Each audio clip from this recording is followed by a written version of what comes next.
Grey hair laser ചെയ്ത് കുറയ്ക്കാൻ പറ്റുമോ?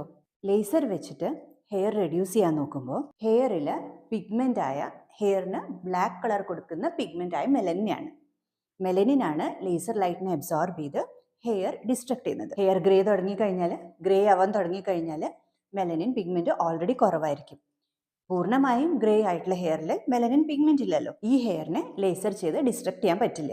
പലരും ലേറ്റ് 30s ഏർലി 40s ഉള്ളവർ ലേസർ ചെയ്യാൻ ആഗ്രഹിക്കുന്നവരുണ്ടാവും. ഈ അടുത്ത കാലത്താണ് ലേസർ ഹെയർ റിഡക്ഷനെ കുറിച്ച് അവയർനെസ് കൂടിയിട്ടുള്ളതും നമുക്ക് അത് അഫോർഡബിൾ ആയിട്ടുള്ളതും. പ്രത്യേകിച്ചും early 40s laser hair reduction ചെയ്യാൻ ആഗ്രഹിക്കുന്നുണ്ടെങ്കിൽ അപ്പർ ലിപ്സിലോ താടിയിലോ സൈഡ് ലോക്സിലോ abnormal hair growth, thick hair growth ഉള്ളവരുണ്ടെങ്കിൽ, ഹോർമോണൽ പ്രോബ്ലംസ് ഉള്ളവരുണ്ടെങ്കിൽ ഹോർമോണൽ പ്രോബ്ലംസ് ട്രീറ്റ് ചെയ്ത് അതിനോടൊപ്പം ലേസർ ഹെയർ റിഡക്ഷൻ നേരത്തെ തുടങ്ങണം. ഒരിക്കൽ ഗ്രേയിങ് തുടങ്ങിക്കഴിഞ്ഞാൽ മെലനിൻ പിഗ്മെന്റ് കുറയും. ലേസറിന് ടാർഗറ്റ് ചെയ്യാനുള്ള മെലനിൻ പിഗ്മെന്റ് ഹെയറിൽ കുറവായിരിക്കും. ഗ്രേ ഹെയറിന് ലേസർ വെച്ച് ഡിസ്ട്രക്ട് ചെയ്യാൻ പറ്റില്ല. ഗ്രേയിങ് തുടങ്ങുന്നതിന് മുന്നേ ലേസർ ഹെയർ റിഡക്ഷൻ ചെയ്യണം.